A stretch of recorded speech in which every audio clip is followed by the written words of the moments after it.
Hello students, आज हम बात करेंगे data visualization using pyplot. Python में डेटा को विजुअलाइज करना, डेटा को रीड करना बहुत मुश्किल होता है। अगर वो न्यूमेरिक फॉर्म में है, अगर आपको वो टेबल की फॉर्म में दिया है या आपको वो किसी टेक्स्ट की फॉर्म में दिया है, उसको रीड करना, रीड करके एनालिसिस करना, उसको एनालाइज करना, उसको उससे कुछ कंक्लूजन्स निकालना, इंफॉर्मेशन एक्सट्रैक्ट करना काफ़ी मुश्किल होता है। अगर उसी डेटा को मैं चार्ट की फॉर्म में या ग्राफ की फॉर्म में प्लॉट कर लूँ तो उसको एनालाइज करना बहुत इजी रहता है। जैसे मान लो मुझे अपने स्कूल का लास्ट 10 ईयर्स का रिज़ल्ट दिया हो और ये बताना हो किस ईयर में सबसे अच्छा रिज़ल्ट रहा है, तो पिछले 10 सालों का जो रिज़ल्ट है, मान लो बोर्ड क्लासेस का रिज़ल्ट है, ये 10th का है, ये 12th का है, वो मुझे वो प्रेजेंट करना हो किसी के सामने, उसकी रिपोर्ट प्रेजेंट करनी हो, then the best way to present that data is in the form of graph। मैं ग्राफिकली उसे प्रेजेंट कर दूं कि ये 10th का और ये 12th का है। ये ग्राफ दिखा देगा कि पास्ट 10 ईयर्स में जो हमारा रिजल्ट है वो किस तरह से है, कैसे अप्स एंड डाउन्स आए हैं। तो उसको एनालाइज करना, उससे इंफॉर्मेशन, उससे आप एक बार देख के ही समझ जाओगे चीज़ें हैं, जो इन्फॉर्मेशन है वो एक्सट्रैक्ट इजीली कर सकते हैं। तो ग्राफ और चार्ट वो विजुअल रिप्रेजेंटेशन होते हैं डेटा का, और वो इजी टू रीड होते हैं। अब पाइथन में आप डेटा को प्लॉट कर सकते हैं, कोई सर्टेन डेटा है उसको ग्राफ के फॉर्म में, चार्ट के फॉर्म में प्लॉट कर सकते हैं। उसके लिए आपकी एक अलग से लाइब्रेरी होती है, उस लाइब्रेरी का नाम है मैटप्लॉटलिब। ये एक ऐसी लाइब्रेरी है जो फ्री ऑफ कॉस्ट अवेलेबल है, क्योंकि ये ओपन सोर्स है, पाइथन भी ओपन सोर्स है, इसका कोड अवेलेबल है, इसको आप डाउनलोड कर सकते हैं। आपको ध्यान हो, हमने स्टैंडर्ड लाइब्रेरी के बारे में पढ़ा था। स्टैंडर्ड लाइब्रेरी में बहुत सारे मॉड्यूल्स हैं, वो स्टैंडर्ड लाइब्रेरी पाइथन के साथ ही इंस्टॉल होती है। जब आप पाइथन इंस्टॉल करते हैं उसके साथ ही जो कुछ स्टैंडर्ड लाइब्रेरीज हैं वो भी इंस्टॉल हो जाती हैं। उनमें जो भी मॉड्यूल हैं वो डायरेक्ट आप इंपोर्ट कर सकते हैं, ठीक है। लेकिन मैटप्लॉटलिब आपकी स्टैंडर्ड लाइब्रेरी नहीं है, ये आपको अलग से इंस्टॉल करनी पड़ेगी। अगर आप टर्मिनल यूज़ कर रहे हैं, मतलब टर्मिनल पे इंस्टॉल करेंगे, तो आप डायरेक्टली एक कमांड यूज़ कर सकते हैं, पाइथन। उसके बाद आपका अगर पाइथन 3 है तो पाइथन 3 लिख सकते हैं। अगर आपके पास पाइथन के 2-3 वर्जन है, जैसे 2.7 है, 3.7 भी है, तो किसके साथ इंस्टॉल करना है तो उसके साथ। वरना अगर आपके कंप्यूटर में एक ही पाइथन इंस्टॉल्ड है तो आपको सिर्फ पाइथन लिखने की ज़रूरत है। उसके बाद -m पाइथन इंस्टॉलर और install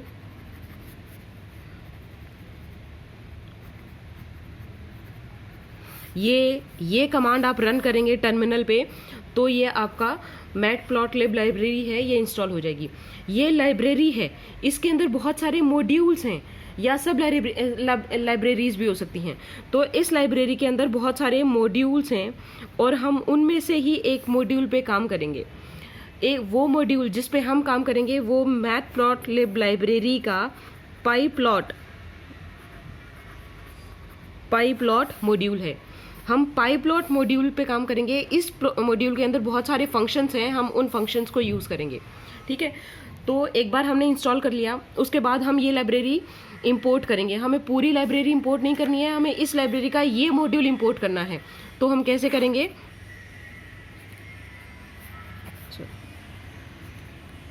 import this library and this module from this library. Import matplotlib, ये लाइब्रेरी पाईप्लॉट।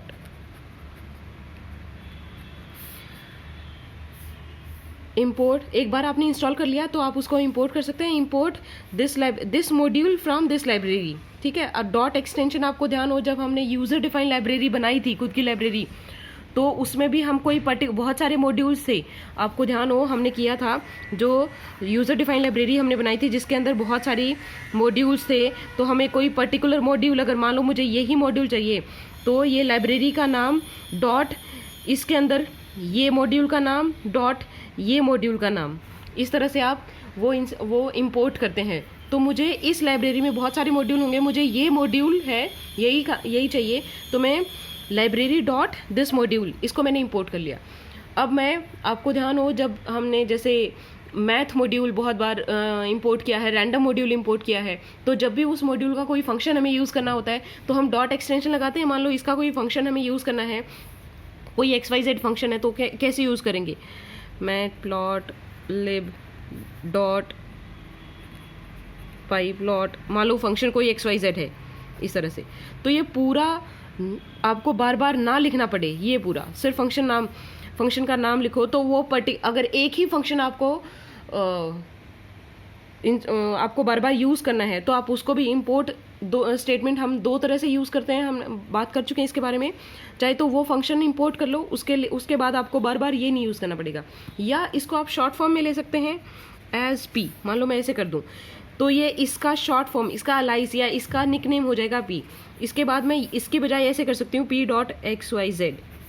ठीक है, तो ये मैंने ऐसे इंपोर्ट कर लिया है, ये लाइब्रेरी का ये मॉड्यूल मैंने इंपोर्ट कर लिया है और इसको निकनेम दे दिया है p। अब मैं p डॉट और उसके अंदर जितने भी फंक्शन है उनको p डॉट करके कॉल कर सकती हूँ। अब इसमें बहुत सारे फंक्शन है, जो pyplot है इसमें बहुत सारे फंक्शन है जो डेटा को प्लॉट करने के काम आते हैं। आज हम पढ़ेंगे प्लॉट फंक्शन। एक प्लॉट फंक्शन है, वो कोई भी ग्राफ प्लॉट करने के काम आता है। ये आर्ग्यूमेंट लेता है जिसमें ये जो आपका मैथ प्लॉट लाइब्रेरी है ये 2D ग्राफ या चार्ट प्लॉट करने के काम आता है। 2D, 3D के लिए नहीं है। तो 2D है तो आपके दो कोऑर्डिनेट्स होंगे, x कोऑर्डिनेट, y कोऑर्डिनेट। तो x कोऑर्डिनेट आप ये नाम कोई भी हो सकता है, i हो सकता है, j हो सकता है, y कोऑर्डिनेट। उसके बाद कई ऑप्शनल, ये दो आर्ग्यूमेंट कंपल्सरी हैं, मैंडेटरी हैं। ठीक है, दो कोऑर्डिनेट्स आप दोगे क्योंकि आपका 2D ग्राफ बन रहा है। उसके बाद उस ग्राफ को डेकोरेट करने के लिए या ग्राफ को कस्टमाइज करने के लिए आप और कई सारे आर्ग्यूमेंट आप दे सकते हैं। जैसे उसमें कलर आप दे सकते हैं, उसमें और भी कई सारे लेजेंड्स आप दे सकते हैं, बाद में हम उनके बारे में बात करेंगे। तो दो आपको देने ही पड़ेंगे। उसके बाद जो ग्राफ का डिफ़ॉल्ट कलर आता है वही आएगा। आप चाहो तो कलर है, जो ग्राफ का कलर है वो चेंज कर सकते हैं कलर आर्ग्यूमेंट यूज़ करके। ये हम एक एग्जाम्पल के थ्रू करेंगे। अब ये जो x और y है ये कोई एक पॉइंट नहीं है ग्राफ में। आपको पता होगा बेटा, ये मान लो x एक्सिस है, ये y एक्सिस है। अगर मैं लेती हूँ x को मैंने ले लिया 5 और y को ले लिया 10, तो यहाँ एक पॉइंट हो जाएगा। ये एक पॉइंट प्लॉट हुआ है। अगर आपको कोई ग्राफ प्लॉट करना है तो आपके पास एक सीरीज ऑफ पॉइंट्स होने चाहिए ताकि इस तरह से ग्राफ बने। अच्छा, प्लॉट फंक्शन किस लिए यूज होता है? लाइन ग्राफ बनाने के लिए, लाइन ग्राफ प्लॉट करने के लिए। तो अगर आपको लाइन ग्राफ प्लॉट करना है, जैसे ये इस तरह से, ये क्या बना, लाइन ग्राफ के लिए प्लॉट फंक्शन जो आर्ग्यूमेंट लेता है, दो आर्ग्यूमेंट तो मैंडेटरी हैं, उसके बाद कुछ ऑप्शनल आर्ग्यूमेंट्स हैं। अगर मैं इनको कोई एक नंबर लेती हूँ, जैसे मैंने 5 ले लिया या 5.0 ले लिया या ये 10.9 ले लिया, तो ये एक एक पॉइंट बने और ये एक इस कोऑर्डिनेट की x एक्सिस पे एक पॉइंट, y एक्सिस पे एक पॉइंट, तो ये एक पॉइंट को प्लॉट करेगा। अगर आपको पूरा ग्राफ प्लॉट करना है तो आपके पास सीरीज ऑफ पॉइंट्स होते हैं ना, सीरीज ऑफ पॉइंट्स होते हैं। जैसे x की वैल्यू है 5 है, 7 है, 9 है, इस तरह से, और y की वैल्यू है वो 1 है, 2 है, 3 है, इस तरह से। ये y की वैल्यूज़ हैं, ये x की वैल्यूज़ हैं। तब आप ग्राफ प्लॉट करते हो ना, एक बड़ा ग्राफ। तो इस तरह से अगर आपको ग्राफ प्लॉट करना है तो x और y सीक्वेंस ऑफ नंबर्स होनी चाहिए। अब वो सीक्वेंस लिस्ट हो सकती है, आपकी टपल हो सकता है। आप मान लो लिस्ट बहुत इजीली मैनिपुलेट होती हैं, सबसे इजी रहता है लिस्ट को मैनिपुलेट करना। तो हम लिस्ट का एग्जांपल लेते हैं।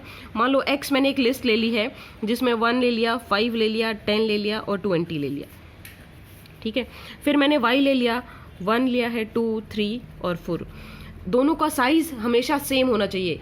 क्यों? क्योंकि x और y के जो फर्स्ट एलिमेंट है वो एक coordinate, a pair of coordinate बनाते हैं कि 1 1 is a coordinate, 5 2 is a coordinate, 10 3 is a coordinate, 24 is a coordinate.